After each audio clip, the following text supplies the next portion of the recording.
যখন তুমি নিজের রক্তের মানুষের দ্বারা কষ্ট পাবে, তখন তুমি একবার নবী ইউসুফ আলাইহিস সালামের কথা মনে করো। তিনি কিভাবে নিজের ভাইয়ের দ্বারা প্রতারিত হয়েছিল।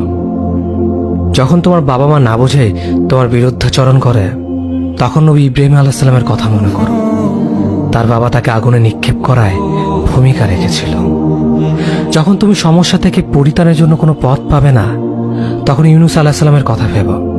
তিনি কতটা সময় তিমি মাছের পেটে আটকা পড়েছিল।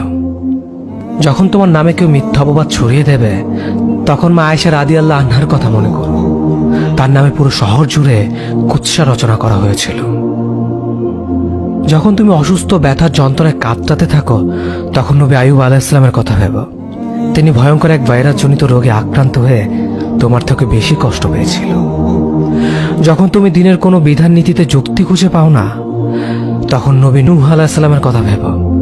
তিনি কোনো প্রশ্ন ছাড়াই মরুভূমিতে নৌকা তৈরি করেছিল।